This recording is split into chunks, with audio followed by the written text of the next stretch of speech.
Hello everyone, আসসালামু আলাইকুম। This মুসাফির রাহাত। আশা করি সবাই ভালো আছো এবং সুস্থ আছো। ওকে, আমরা যে নাটকে আছি তার নাম হচ্ছে সিরাজউদ্দৌলা। সিরাজউদ্দৌলা লিখেছেন সিকান্দার আবু জাফর, একজন বিখ্যাত সাংবাদিক ছিলেন। একসময় তিনি একটি পত্রিকা প্রকাশ করতেন যেটার নাম হচ্ছে সমকাল। এই সমকাল পত্রিকা তখন মান্থলি ব্যাপারে প্রকাশিত হতো, মাসিক পত্রিকা হিসেবে প্রকাশ হতো আর কি।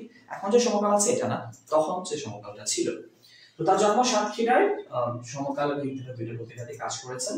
তার বিখ্যাত একটা গান আছে, এটা 1971 সালে একটি বিখ্যাত গান হিসেবে বা আমাদের মুক্তিযোদ্ধাদের জন্য খুব গুরুত্বপূর্ণ একটা গান ছিল। সেটা হচ্ছে জনতার সংগ্রাম চলবেই চলবেই, আমাদের সংগ্রাম চলবে। মুক্তিযুদ্ধকালীন এই গানটা অনেকের মনের মধ্যে ব্যাপক উদ্দীপনা নিয়ে এসেছিল। তা আমরা তার যে নাটকটার কথা বলছি তার নাম হচ্ছে সিরাজউদ্দৌলা, যেটা 1965 সালে প্রকাশিত হয়। মনে রাখবে, সিরাজউদ্দৌলা হচ্ছে একটি ঐতিহাসিক নাটক। 1965 সালে প্রকাশিত সিরাজউদ্দৌলা হচ্ছে একটি ঐতিহাসিক নাটক। ঐতিহাসিক কেন বলা হয়? যে নাটকের কাহিনী ইতিহাসকে কেন্দ্র করে লেখা হয়, ইতিহাসকে কেন্দ্র করে লেখা হয় বা ইতিহাসে সংঘটিত কোনো কাহিনীকে কেন্দ্র করে লেখা হয়, তার নামই হচ্ছে ঐতিহাসিক নাটক। তো সেই দিক থেকে সিরাজউদ্দৌলা 1965 সালে প্রকাশিত সিরাজউদ্দৌলা হচ্ছে একটি ঐতিহাসিক নাটক। কত সালে প্রকাশিত? 1965। কেমন নাটক? ঐতিহাসিক নাটক। কে লিখেছেন? সিকান্দার আবু জাফর। সিকান্দার আবু জাফর কেন বিখ্যাত? একটি পত্রিকা সম্পাদনা করে। কি নাম? সমকাল। ঠিক আছে, ওকে। আচ্ছা, তো সিরাজউদ্দৌলা নাটকের ক্ষেত্রে আমরা যে সাধারণ কথাগুলো খেয়াল করতে পারি সেটা হচ্ছে আমাদের বাংলার শেষ নবাব হিসেবে আমরা তাকে জানি। স্বাধীন শেষ নবাব বলা যেতে পারে। একদম শেষ নবাব অবশ্য তিনি না, তারপরে ওনার পরেও নবাব হয়েছেন, মীর জাফর, মীর কাসিম হয়েছেন। শেষ স্বাধীন নবাব হিসেবে যখন আমরা বলি তখন হচ্ছে সিরাজউদ্দৌলার কথা আসে। আমাদের বাংলাদেশের বা বাংলার রাজনীতির পট পরিবর্তন এবং জনগণের ভাগ্য পরিবর্তনের ক্ষেত্রে সিরাজউদ্দৌলা সিংহাসনে আরোহণ করা, চক্রান্ত জালে আটকে যাওয়া, ইংরেজদের সাথে সংঘর্ষ বা যুদ্ধ শেষ পর্যন্ত পরাজিত হয়েও একটা বিশাল বড় একটি গুরুত্বপূর্ণ দিক তিনি আমাদের বাঙালি মানসিকতায় থেকে গেছেন। তো ভারত সাম্রাজ্য, আমরা ভারত সাম্রাজ্য সম্পর্কে বলি। আমাদের একটা কনসেপ্ট আছে যে নবাব, রাজা, যে এত নাম নবাব আবার রাজা, এটা আবার কি? নবাব থাকলে রাজা আসে কেন? রাজা থাকলে নবাব আসে কেন? এটাও তো একটা ব্যাপার হয়। আচ্ছা, আমরা প্রশ্ন করেছিলাম যে শর্মিষ্ঠা কে লিখেছে? ঐশী, মাইকেল। হ্যাঁ, গুড, ঐশী ঠিক আছে। শুভ বলেছে মাইকেল কাকা। হ্যাঁ, ডান। তোমরা মাইকেল। হ্যাঁ, ওকে। চম্পা, হ্যাঁ ঠিক আছে।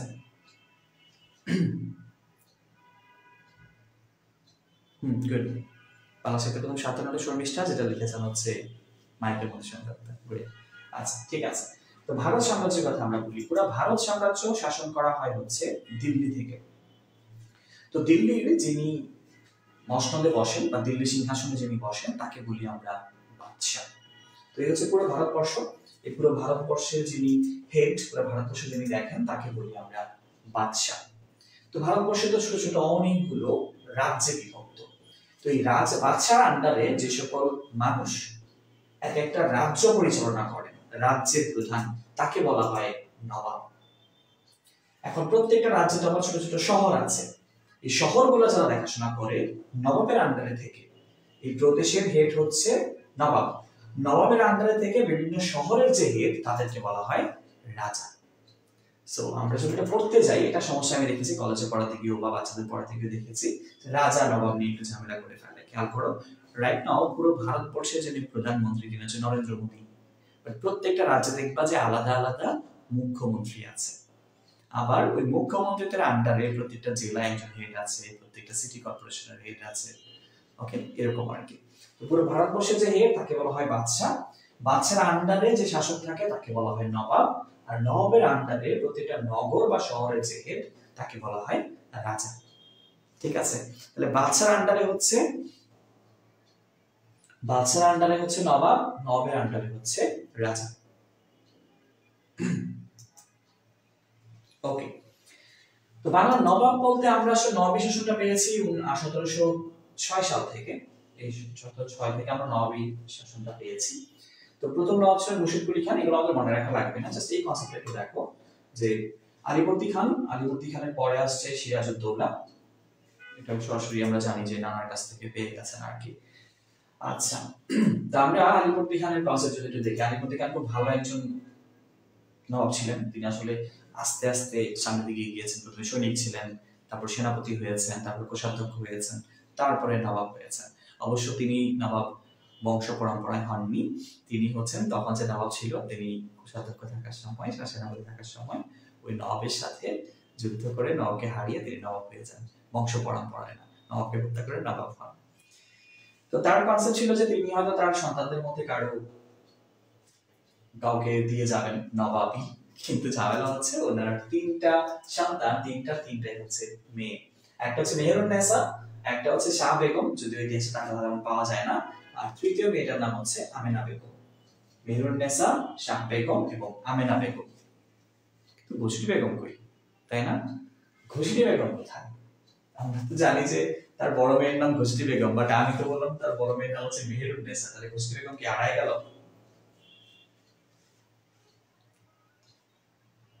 কে কে জানো তার ঘোষিনী বেগমটা কে? বলো তো দেখি, কে কে জানো যে ঘোষিনী বেগমটা কে? লিখো তো। আচ্ছা, ওকে। এই যে মেহেরুন্নেসা বড় মেয়ে, তার নাম হচ্ছে ঘোষিনী বেগম।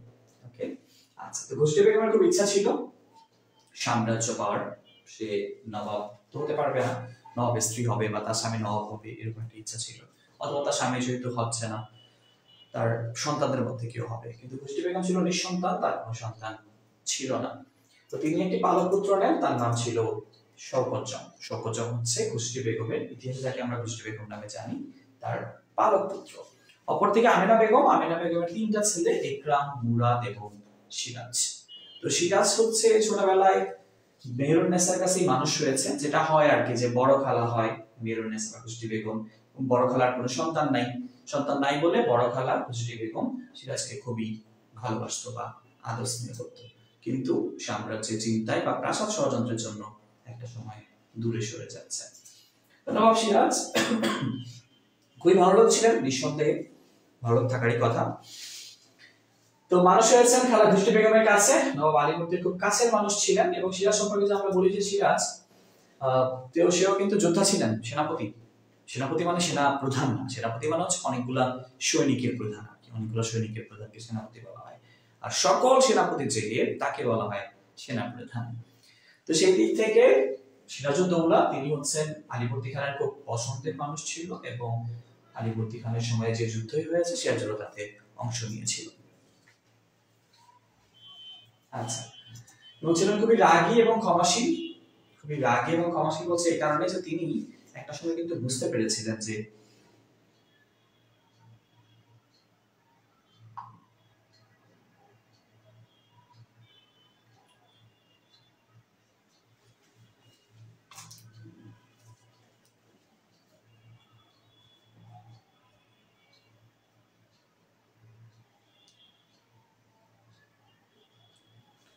আচ্ছা, তো সিরাজউদ্দৌলা কিন্তু একটা সময় বুঝতে পেরেছিলেন যে নবাবের বিরুদ্ধে বা তার বিরুদ্ধে মীর জাফর, রায়দুল্লাহ এরা সবাই ঝামেলা করছে। এটা বুঝেও কিন্তু তিনি কোনো শাস্তির বিধান করেননি বা কাউকে কোনো শাস্তি দেননি। কারণ হচ্ছে তিনি ক্ষমা করে দিয়েছিলেন। এই ক্ষমাশীলতাই কিন্তু তার জন্য একটা বিপদ ডেকে এনেছে। তিনি সবাইকে ধরতে পেরেছিলেন কে কি খারাপ কিছু করছে, কিন্তু কিছুই করেনি।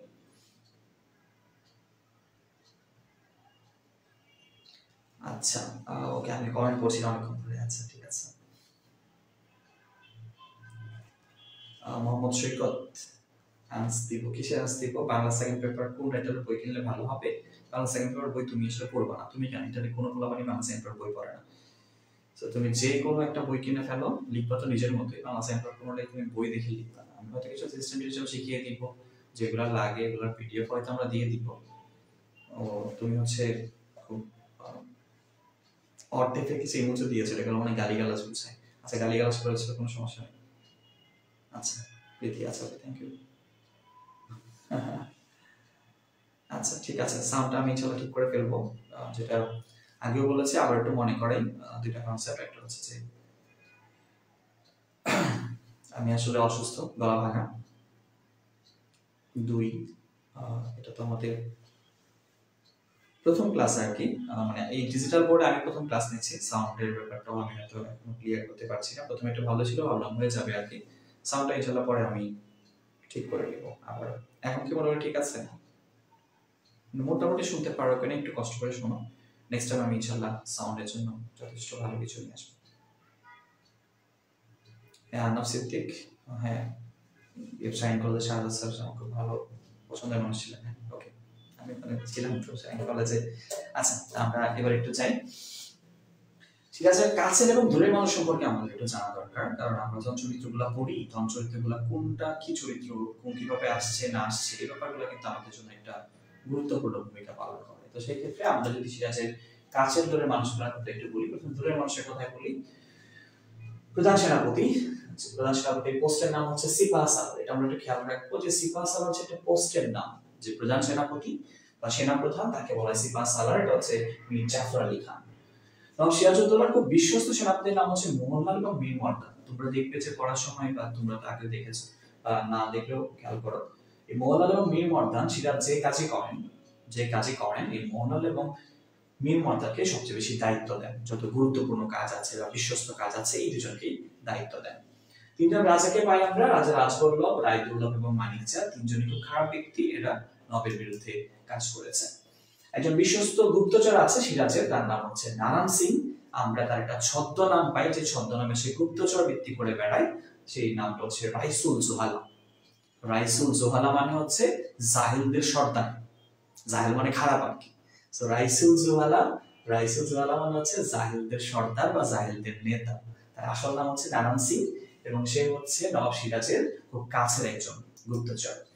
আমরা আরো দুজন ব্যক্তিকে পাবো, জগৎ শেঠ, যিনি ছিলেন একজন অর্থ ব্যবসায়ী, আর একজন হচ্ছেন উমিচাঁদ। উমিচাঁদ হচ্ছে একজন মেসেঞ্জার। মেসেঞ্জার কেমনে হয়? মেসেঞ্জার মানে তো ফেসবুকের না, মেসেঞ্জার মানে হচ্ছে দূত, বার্তাবাহক। ওকে, উমিচাঁদ হচ্ছে একজন বার্তাবাহক। তো এই চরিত্রগুলোর মধ্যে এই তিনজন হচ্ছে নবাবের খুব বিশ্বস্ত, মোহনলাল, মীর মর্দান, নারায়ণ সিং। এই তিনজন হচ্ছে নবাবের খুব বিশ্বস্ত, আর বাকিরা নবাবের বিরোধী। সিপাহ সালার, প্রধান সেনাপতি মীর জাফর আলী খান, রাজা রাজবল্লভ, রায়দুল্লভ, মানিক চাঁদ, জগৎ শেঠ অর্থ ব্যবসায়ী যে নবাবকে হারানোর জন্য টাকা দিয়েছে, উমিচাঁদ নবাবের বিরুদ্ধে কাজ করেছে। আর প্রকৃতপক্ষে নবাবের পক্ষে সবসময় কাজ করেছে মোহনলাল, মীর মর্দান এবং নারায়ণ সিং, এই তিনজন মাত্র। ওকে, আচ্ছা, নোট করতে পারবো বলে সমস্যা নেই। আমি এই স্লাইডগুলোকে আবার তোমাদেরকে পিডিএফ করে পাঠিয়ে দিব। আচ্ছা, তোমরা একটু হেডফোন ইউজ করো, রাইট? সাব্বির, তোমাকে অনেক ধন্যবাদ। আপাতত একটু হেডফোন ইউজ করে ফেলো, নেক্সট দিন আমি সাউন্ডের জন্য যা যা লাগে সব অ্যারেঞ্জ করছি।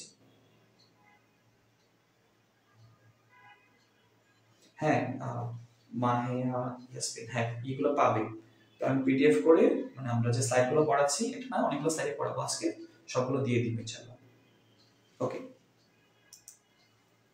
আচ্ছা, বিদেশি বণিক, আমরা তো জানি যে বিদেশি বণিকরা এখানে প্রচুর প্রচুর প্রচুর ব্যবসা করতে আসতো। তো বিদেশি বণিকরা যে কাজটা করে, তারা হচ্ছে একদম সিংহাসন থেকে, সিংহাসন মানে দিল্লির সিংহাসন আর কি, দিল্লির সিংহাসন থেকে তারা অনুমতি নিয়ে আসে, অনুমতি নিয়ে সেখানে ব্যবসা করে। তো যে রাজ্যে তারা ব্যবসা করবে, সেই রাজ্যের নবাবকে তারা প্রতি বছর একটা ট্যাক্স দেয় এবং সেই ট্যাক্সের বিনিময়ে তারা ব্যবসা করে। এবং সেই দিক থেকে আমরা অনেক ব্যবসায়ীকে এখানে পাই, পর্তুগিজদেরকে পাই। যদি পর্তুগিজদের কথা এখানে তোমাদের মূল টেক্সটে ছিল না, ছিল ফরাসিদের কথা। তো ফরাসিরা হচ্ছে চন্দননগরে থাকে।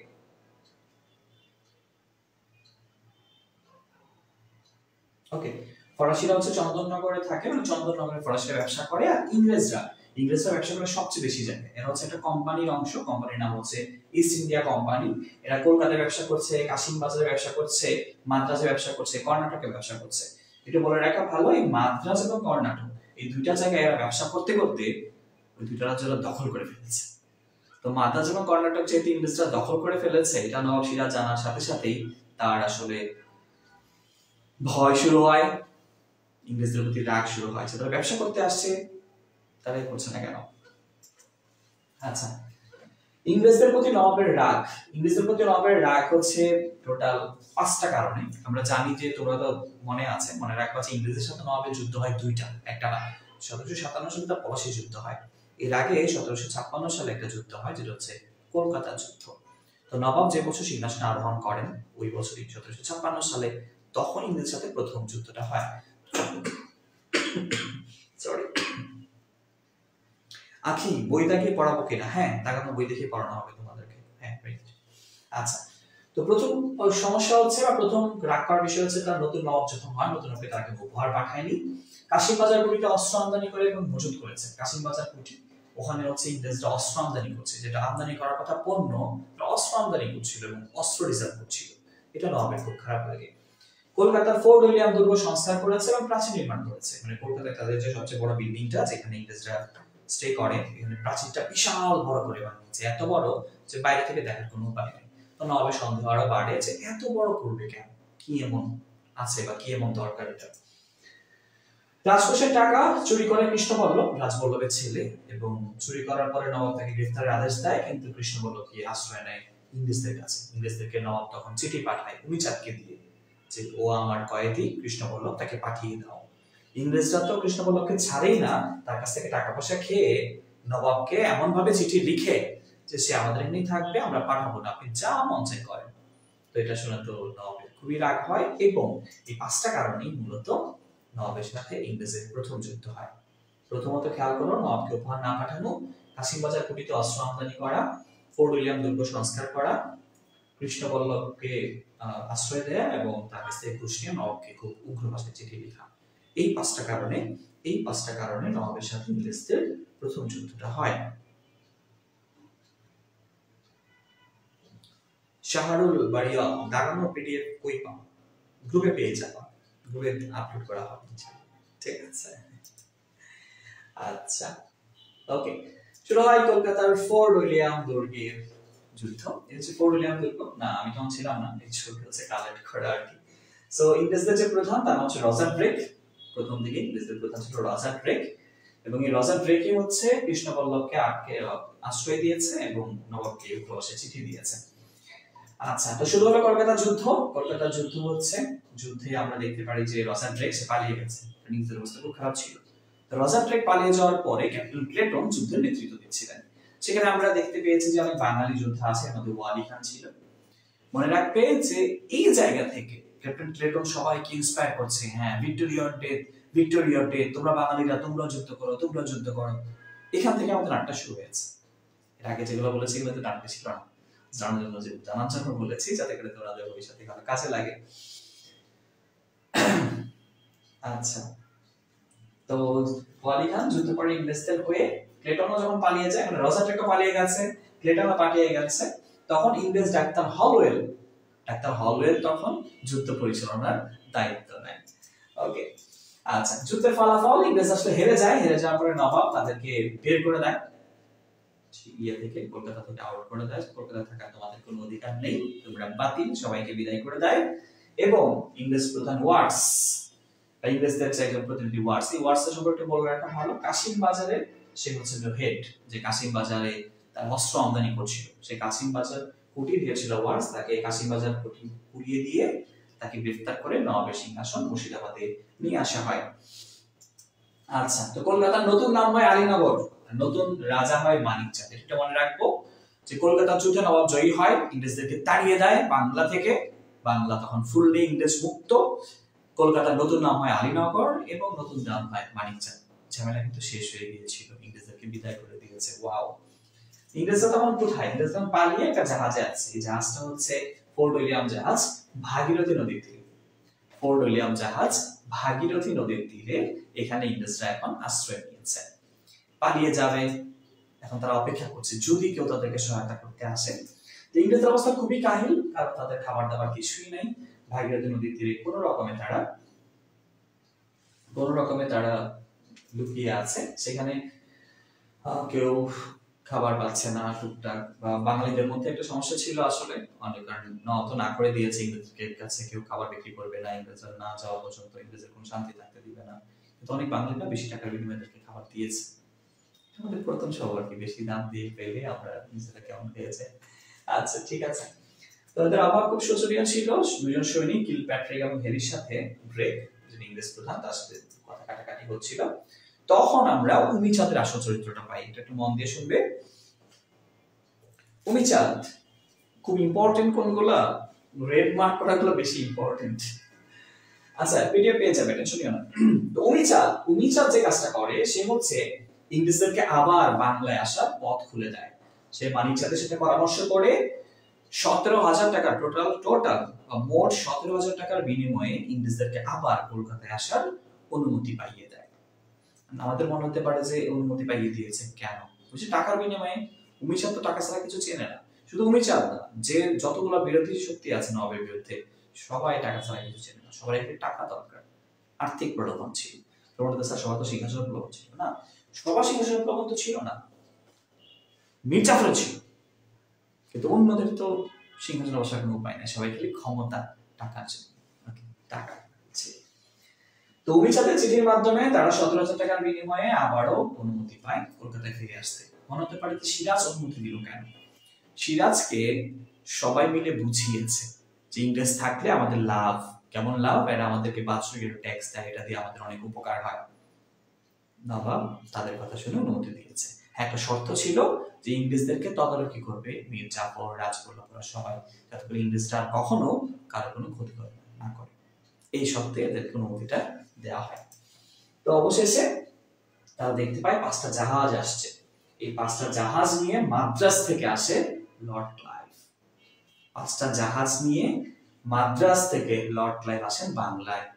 তখন রজার ড্রেকের কাজ শেষ, রজার ড্রেক আর প্রধান নাই, এখন থেকে ইংরেজদের প্রধান হচ্ছে লর্ড ক্লাইভ। মাদ্রাজ জয় করে ফেলেছে অলরেডি লর্ড ক্লাইভ, মাদ্রাজ জয় করে 5টা জাহাজ নিয়ে চলে আসছে বাংলায়। This is Lord Clive. তো আমার মনে হতে স্যার আমাদেরকে এত বড় ছবি দেখানোর কি আছে? আমরা প্রত্যেকে লর্ড ক্লাইভের একটা অংশ।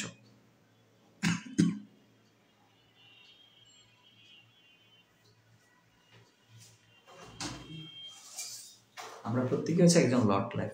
আমাদের নিজেদের জানাশোনা, নিজেদের দেখাশোনা, নিজেদের জীবনযাপন সবকিছুর মধ্যে দেখবে লর্ড ক্লাইভের একটা বড় ভূমিকা আছে। ওকে, আচ্ছা, তো লর্ড ক্লাইভ চলে আসলো। আর কি, আচ্ছা এবার আমরা ঘোষটি বেগমের কাছে যাই। ঘোষটি বেগম তার তো আগে থেকে ইচ্ছা ছিল, সাম্রাজ্যের লোক ছিল, তার ভাষা স্বতন্ত্র করেছিল। তার স্বামী আসলে অসুস্থ ছিল বলে তার স্বামীকে নবাব করার কোনো স্কোপ ছিল না, নিজের সন্তান নেই, এই জন্য পালক পুত্র নিয়েছে শৌকতজং। শৌকতজং আবার নারী আর মদ ছাড়া কিছু চেনে না। তা এখন আর কি উপায়? আলীবর্দী খানের পরে যদি শৌকতজং যদি নবাব হয় তাহলে ঘোষটি বেগমের ইচ্ছে একটু পূর্ণ হবে, সে রাজমাতা হবে। এই ইচ্ছায় তার বাসায় একটা মন্ত্রণা সভা হবে, একটা ষড়যন্ত্র সভা হয় সোজা কথায়। তো পালক পুত্র শৌকতজংকে নবাব হিসেবে দেখতে চেয়েছিলেন তিনি, এবং তাকে মনোনয়ন দেওয়ার জন্য বা তাকে সবাই যেন সাপোর্ট দেয় এজন্য একটা ষড়যন্ত্র হয়। সেই ষড়যন্ত্রে আমরা দেখি যে রাজবল্লভ, রায়দুর্লভ, উমিচাঁদ, মীর জাফর, জগৎ শেখ সবাই আসছে। কোথায় আসছে? ঘোষটি বেগমের বাসায়। লিখো তো ঘোষটি বেগমের বাসা কই, কে জানো? ঘোষটি বেগমের বাসার নাম কি, যেটা সেই সময়ের সবচেয়ে বিখ্যাত একটা বাসা, সেই সময়ের সবচেয়ে ইম্পর্টেন্ট বা সবচেয়ে গর্জিয়াস একটা বাসা ছিল? হ্যাঁ বর্ষণ, ব্রিটিশ কথা কারণে গালি দেই। হ্যাঁ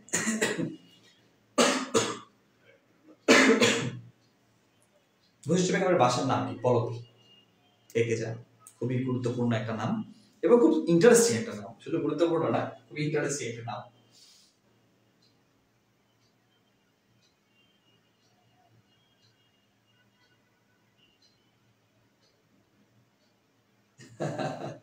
আচ্ছা, সেই প্রাসাদের নাম হচ্ছে মতিঝিল প্রাসাদ। এই মতিঝিল প্রাসাদ কিন্তু আবার আমাদের বাংলাদেশের মতিঝিল না, এটা এখনো কিন্তু আছে, এটার ভগ্নস্তূপ একটু আছে কেরানীগঞ্জে এদিকে। ওকে, জিঞ্জির রোডের প্রাসাদে আর কি এই মতিঝিল প্রাসাদ ওখানে ছিল। নিশাদ সুরমা না, এটা হচ্ছে মতিঝিল প্রাসাদ। ওকে, তো নবাব জানতে পারেন যে সিরাজুল্লাহ জানতে পারেন যে ঘোষটি বেগমের বাসায় এরকম একটা মিটিং হচ্ছে, যে মিটিং এ তাকে বাদ দিয়ে শৌকতজংকে নবাব করার জন্য ষড়যন্ত্র হচ্ছে। নবাব এটা জানতে পারলেন, জানতে পেরে তিনি সেখানে গেলেন, গিয়ে মতিঝিল প্রাসাদ বন্ধ করে দিলেন। মতিঝিল প্রাসাদ বন্ধ করে তার খালা ঘোষটি বেগমকে নিয়ে আসছে নিজের বাড়িতে, এবং শৌকতজংকে বিদ্রোহী ঘোষণা করলেন। বিদ্রোহী ঘোষণা করে তাকে হত্যা করার জন্য লোক পাঠিয়ে দিলেন। তাহলে দেখো ষড়যন্ত্র কিন্তু শেষ করে দিয়েছে। তার খালা খালি ষড়যন্ত্র করে তার খালাকে নিজের ঘরে নিয়ে গেছে, তার খালার বাড়ি মতিঝিল প্রাসাদ বন্ধ করে দিয়েছে। আর যাকে নবাব করার জন্য ষড়যন্ত্র হচ্ছে শৌকতজং, তাকে হত্যা করার হুকুম দিয়ে দিল। ঝামেলা কিন্তু শেষ হয়ে গিয়েছিল। কিন্তু শেষ হইয়াও হইল না শেষ। নবাবের দরবারে একটা ছোট ঘটনা ঘটে। এই যে নবাব অনুমতি দিয়েছে, সবাই বুঝাইছে যে হ্যাঁ ইংরেজদেরকে অনুমতি দেন, অনুমতি দিলে আমাদের ট্যাক্সের পরিমাণ বাড়বে, আমাদের আর্থিক সুবিধা আছে। তো নবাব তো অনুমতি দিয়েছিল। এখন ছোট একটা সমস্যা হয়েছে, সেটা হচ্ছে এক লবণ চাষি আসছে নবাবের কাছে বিচার দিতে। কি বিচার? আমরা লবণ চাষির ক্ষেত্রে যে কনসেপ্টটা পেয়েছি খেয়াল করো। লবণ চাষি নবাবকে বিচার দিয়েছে, নবাব সবাইকে ডাকলেন, ডেকে বললেন আপনারা আমার বিচার করেন। সবাই তো অবাক, নবাব আপনার বিচার করবো মানে আপনি কি করেছেন? বলছে আমি আমার রাজ্যের মানুষদের টেক কেয়ার করতে পারছি না, ইংলিশ না বাংলায় বলছে, দেখাশোনা করতে পারছি না, আমাকে আপনারা মানে আমাকে আপনারা শাস্তি দেন, কঠিন শাস্তি দেন। এটা আসলে তিনি ব্যঙ্গ করে বলছে। ব্যঙ্গ করা মানে একটু মানে কি বলে আমরা যে মাঝে করি না, পিঞ্চ মারা, এরকম আর কি। নবাব হচ্ছে ওদেরকে, মীর জাফর, রাজবল্লভ, রায়তুল্লাহ, ওদেরকে পিঞ্চ মেরে কথা বলছে যে আপনাদের কথা শুনে আমি ইংরেজদেরকে পুনরায় আসতে দিয়েছি, ব্যবসা করতে দিয়েছি, এদেরকে আপনারা টেক কেয়ার করেননি, আপনাদের শাস্তি হওয়া উচিত। এটা তো সরাসরি বলতে পারে না, বলতেছে আপনারা আমার বিচার করেন, কারণ আমি আমার রাজ্যের মানুষের সুখ আনতে পারি। ওকে, কনসেপ্টটা হচ্ছে এটা যে লবণ চাষি, তারা লবণ চাষ করে, এদের ইজারাদার হিসেবে নিয়োগ দেওয়া হয়েছে ইংরেজদের। ইংরেজরা যে কাজটা করলো, এই সেম কাজটা কিন্তু দেখবা যে এখনো করে অনেকে। মনে করো যে প্রচুর পরিমাণ সয়াবিন তেল কিনে রিজার্ভ করে ফেলেছে একটা কোম্পানি, রিজার্ভ করে ফেলেছে, ওদের বাজারের দাম 110 টাকা করে, 115 টাকা করে দিয়ে সব কিনে বাড়িতে রেখে দিচ্ছে, গুদামে রেখে দিচ্ছে। আচ্ছা, 2 মাস পরে বাজারে সয়াবিন নেই। ওই কোম্পানি বলছে আরে আমাদের কাছে আসে নিয়ে যাও। আমরা গেলাম, হ্যাঁ দেন, 200 টাকা দেন। কি করবো, 200 টাকা আমরা কিনতে বাধ্য। ইংরেজদের সেই পলিটিক্স কিন্তু এখনো চলতেছে, রিজার্ভ করা, সবকিছু মাইনে চাপে বেশি দামে বিক্রি করা। এটাও ব্রিটিশ বুদ্ধি, এটাও ব্রিটিশ থেকে আসছে। ওকে, ব্রিটিশরা লবণ চাষীদের কাছ থেকে যতটুকু দাম তার চেয়ে বেশি টাকায় কিনে লবণ রিজার্ভ করছে। এরপর দেখা গেল এলাকায় লবণ নাই, ইংরেজরা বললো যে হ্যাঁ আমাদের কাছে আসো, আমাদের কাছে বেশি টাকা দিয়ে নিয়ে যাও। তো এই ঝামেলা হওয়ার পরে পরের বছর লবণ চাষিরা ইংরেজদের কাছে লবণ বিক্রি করলো না, যে গতবার আপনারা ঝামেলা করছেন, এবার আপনাদের কাছে বিক্রি করবো না।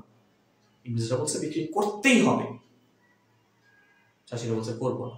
তখন যে চাষি বিচার দিতে আসছে, ওই চাষির স্ত্রীকে 5-6 জন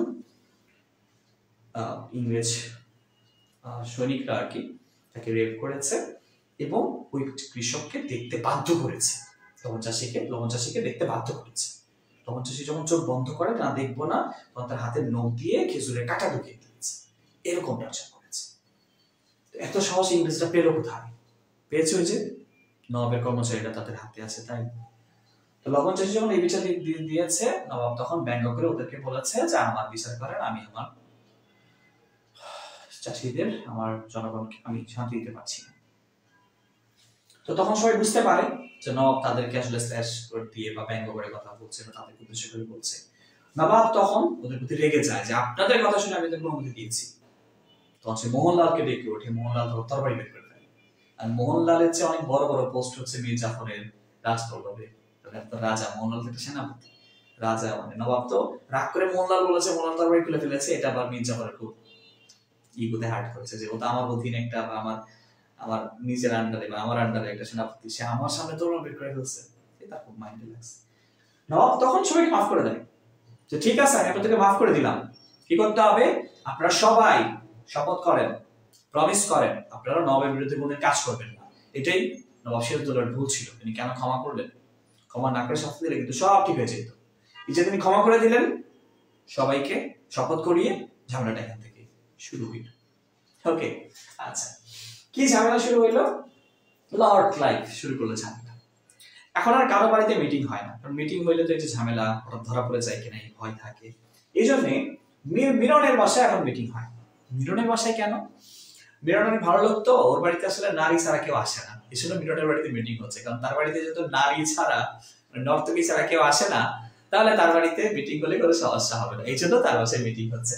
তো মিটিং এ সবাই আসছে, তো সেখানে নারীর ছদ্মবেশে লর্ড ক্লাইভ আসে।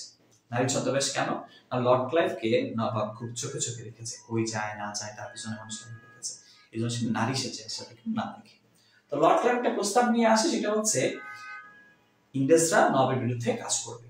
নবাবের বিরুদ্ধে কাজ করতে করতে নবাবের সাথে একটা যুদ্ধ বাঁধাবে, এবং সেই যুদ্ধ বাঁধালে মীর জাফর বা অন্যান্য যারা আছে তারা ইংরেজদের পক্ষে কাজ করবে, এবং মীর জাফরের ইচ্ছে মতো মীর জাফরকে নবাব বানিয়ে দেওয়া হবে। এখন যদি ইংরেজরা নবাবের সাথে যুদ্ধ করে ইংরেজরা যদি জয়ী হয়, জাফর আলী খান বা মীর জাফর যদি নবাব হয়, তাহলে ইংরেজদের লাভটা কি? ওই যে তারা একচ্ছত্রভাবে ব্যবসা করতে পারবে। একটা হচ্ছে নবাবের যে রাজকোষ আর যে টাকা পয়সার কোষ আছে, ওখান থেকে কে কত টাকা পাবে না পাবে, কার কি দায়িত্ব হবে, এগুলোর উপর একটা চুক্তিপত্র নিয়ে আসছে লর্ড ক্লাইভ। সেই চুক্তিপত্রের মধ্যে আবার কনসেপ্ট কি? চুক্তিপত্র হবে দুইটা। একটা চুক্তিপত্রের মধ্যে উমিচাঁদের নাম থাকবে, এটা ভুয়া। উমিচাঁদ হচ্ছে খুব খারাপ। উমিচাঁদ খারাপ কেন? সে নবাবের কথা সে আলী কে বলে, মীর জাফরকে বলে, আবার মীর জাফরের কথা সে নবাবকে বলে। দুই দিকেই সে কাজ করছে। এটা তো আরো ডেঞ্জারাস জিনিস, এটা খুবই ডেঞ্জারাস আর কি। তো এই জন্যে লর্ড ক্লাইভ হচ্ছে তাকে একটু দূরে সরাতে চায়। দূরে সরানোর জন্য তার নামে একটা ভুয়া, মানে একটা দলিল চুক্তি করবে যেটা ভুয়া, ওখানে ওর নাম থাকবে, আসলে তো ওর নাম থাকবে। তো সবাই রাজি হয়। হ্যাঁ, রাশিদুল জাতি ছিল, রাইট।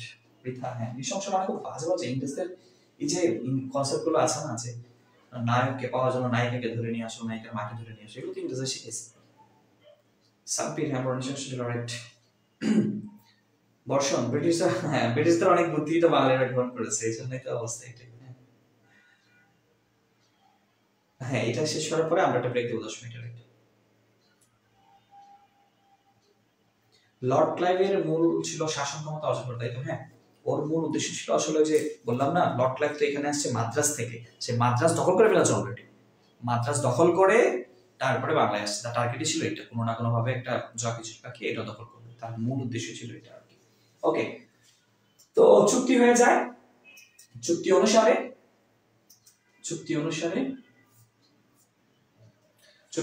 মীর জাফর হবে নবাব, এবং যত রকমের রাজকোষ আছে ওখান থেকে সবাই একটা নির্দিষ্ট পরিমাণ টাকা পাবে। চুক্তি হয়ে যায়। এই চুক্তি হওয়ার সময় আবার মীর জাফরের একটু বোধোদয় হয়, তার কাছে মনে হয় কোথায় যেন সে কান্না শব্দ শুনতে পাচ্ছে। তার মনে হতে থাকে যে বাংলাকে বিক্রি করে দিচ্ছি না তো, মানে তার কেমন কেমন লাগে, খারাপটা ফিল হয়। তখন লর্ড ক্লাইভ তার আসল অস্ত্র ব্যবহার করে। আমাদের হয় না, খেয়াল করে দেখা যায় মাঝে মধ্যে কোনো একটা কাজ যেটা করতে যাচ্ছি, কাজটা আসলে ভালো না, আমরা জানি কাজটা আসলেই ভালো না, আমরা জানি, কিন্তু ওই যে বন্ধু, দোস্ত আমি আছি, চিন্তা করিস না, নো টেনশন, আমি আছি, তার মানে ফাঁদে ওই দোস্তের আশায়, দোস্তেরই তোমার থাকে না। ওকে, এই দোস্তদের এই যে দমনা ভাব, এটা লর্ড ক্লাইভ থেকে শেখা। সে তখন যখন মীর জাফর বলে আর কি যে আমরা কি বাংলাকে বিক্রি করে দিচ্ছি না তো, আমার খারাপ লাগছে, সে বলে এত কাওয়ার্ড হলে হয় নাকি, মানে ইন্সপায়ার করছে, বাজি কাজে ইন্সপায়ার। এটা শুনে তার খুব ইগোতে হার্ট হয়, তাকে কাওয়ার্ড বলছে, দিলাম, সাইন করে দেয়। শুরু হয়ে যায় যুদ্ধের প্রস্তুতি। যুদ্ধ খুব বিশাল যুদ্ধ, এবং এই যুদ্ধের কনসেপ্ট যদি আমরা খেয়াল করি, খুব গুরুত্বপূর্ণ একটা যুদ্ধ হয়েছিল। যে যুদ্ধে নবাবের সৈনিক এবং নবাবের ক্ষমতা সব দিক থেকেই ছিল বেশি। তো নবাবের এত বেশি, এত ক্ষমতা, এত কিছু থাকার পরেও নবাব কেন হেরে যাচ্ছে, সেটা তো একটা পয়েন্ট। হেরে যাচ্ছে একটা কারণে, যে তার পক্ষে তো আসলে কেউ যুদ্ধই করছে না। খেয়াল করে দেখো যে এখানে আমরা বলেছি নবাবের বাহিনীতে প্রায় 50,000 সৈনিক আছে। তো 50,000 সৈনিক তো সিরিয়াস, অবভিয়াসলি সিরিয়াস, এত পরিমাণ সৈনিক থাকলে হারার তো কোনো কনসেপ্টই ছিল না। যেখানে তার 50,000 সৈনিক, সেখানে ইংরেজদের মাত্র 3,000। যেখানে তার 50টা কামান আছে, ইংরেজদের কামান মাত্র 10টা। তো সব দিক থেকেই ইংরেজদের অবস্থা ছিল নিম্নমুখী, খুবই খারাপ। ঝামেলা হয়েছে, এই 50,000 সৈনিকের মধ্যে যুদ্ধ করেছে মাত্র 3,000,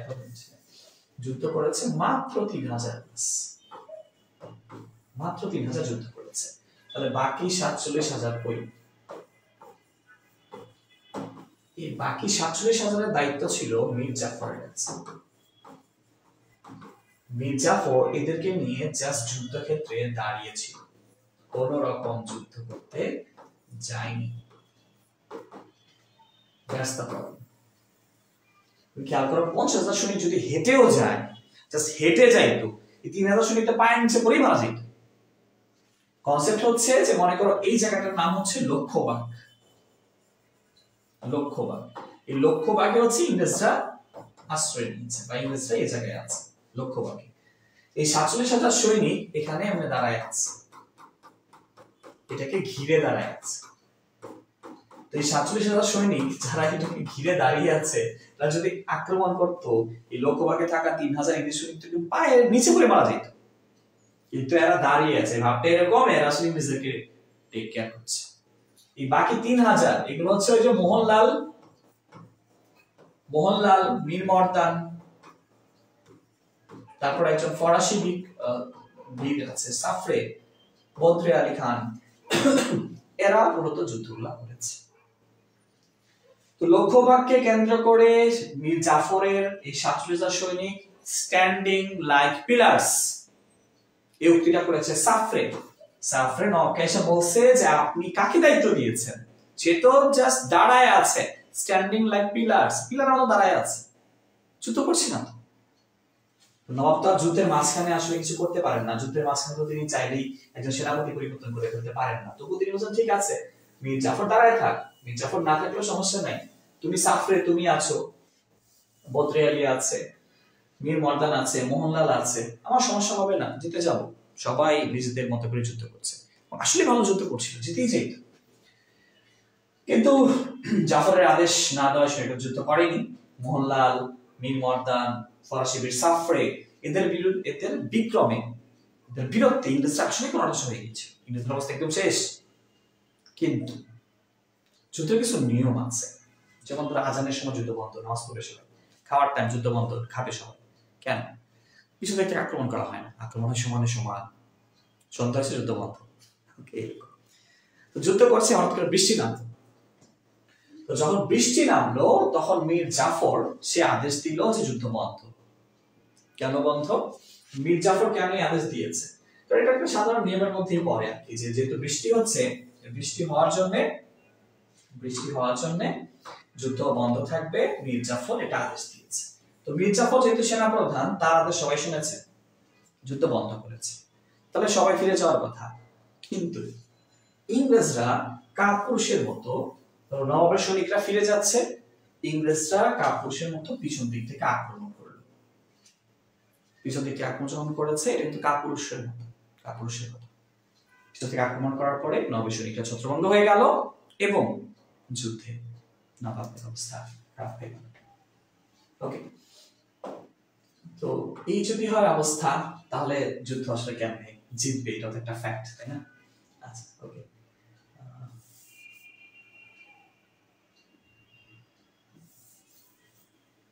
আচ্ছা, তো এই কনসেপ্ট একটু খেয়াল রেখো।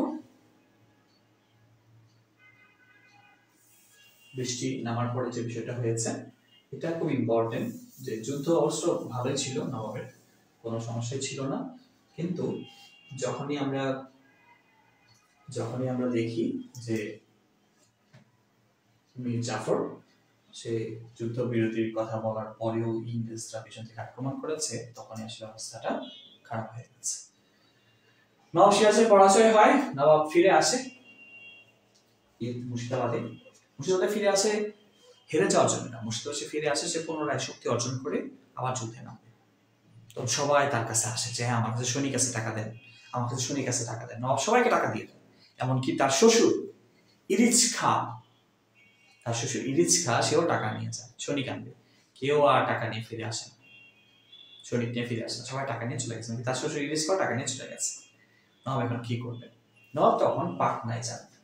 পাটনায় যাওয়ার সময় তিনি গ্রেফতার হন ভগবান খোলা নামে একটা জায়গায়।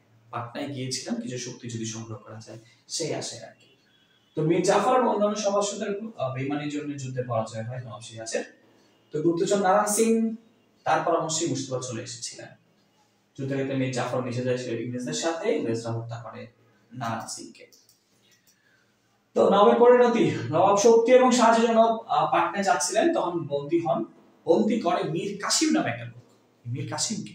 মীর কাসিম হচ্ছে মীর জাফরের মেয়ের স্বামী, মানে জামাতা।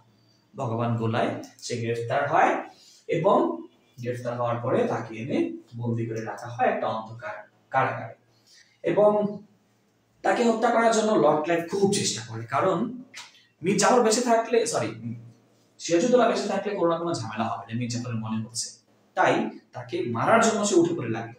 কিন্তু সিরাজউদ্দৌলাকে মারার জন্য না কেউ কোনো হুকুম দিচ্ছে না, সিরাজউদ্দৌলা মীর জাফরও দিচ্ছে না, রাজবল্লভও দিচ্ছে না, কেউ তাকে হত্যার জন্য আদেশ দিচ্ছে না। তখন মীর মিরনকে প্রলোভন দেখায় লর্ড ক্লাইভ যে তুমি যদি তাকে হত্যা না করো তাহলে what about the lovely princess লুৎফুন্নেসাকে মীর মিরন পছন্দ করত, তাকে বিয়ে করতে চায়। তো যদি সিরাজউদ্দৌলা বেঁচে থাকে তাহলে লুৎফুন্নেসা বিয়ে করবে কেন? এই লোভে পড়ে মীর মিরন লর্ড ক্লাইভ এই টোপ ফেলে তাকে যে তুমি যদি সিরাজকে মারার ব্যবস্থা করো, লুৎফুন্নেসা যখন বিধবা হবে তখন তোমাকে বিয়ে করবে। এই লোভে পড়ে মীর মিরন সিরাজউদ্দৌলাকে হত্যার জন্য একটা মিথ্যা আদেশপত্র বানিয়ে মোহাম্মদী বেগকে দায়িত্ব দেয় হত্যা করার জন্য। মোহাম্মদী বেগ মাত্র 10,000 টাকা, ওই আমলে মাত্র 10,000 টাকার বিনিময়ে সিরাজকে হত্যা করে। মোহাম্মদী বেগের সম্পর্কে যদি একটু বলি, মোহাম্মদী বেগ ছোটবেলায় এতিম ছিল। আমাদের নবাব সিরাজের আব্বু আম্মু মোহাম্মদী বেগকে ছোটবেলায় লালন পালন করেছে। মোহাম্মদী বেগ সিরাজের আব্বু আম্মুর কাছে মানুষ হয়ে বড় হয়ে 10,000 টাকার জন্য সিরাজকে মেরে ফেলেছে। ইন্টারেস্টিং, অবশ্যই ইন্টারেস্টিং। তাহলে কি মীর মিরন পরে বিয়ে করতে পারে লুৎফুন্নেসাকে? না, লুৎফুন্নেসা বিয়ে করেনি। সে তার জীবন যতদিন ছিল সে নবাবের কবরের পাশে সবসময় থেকেছে।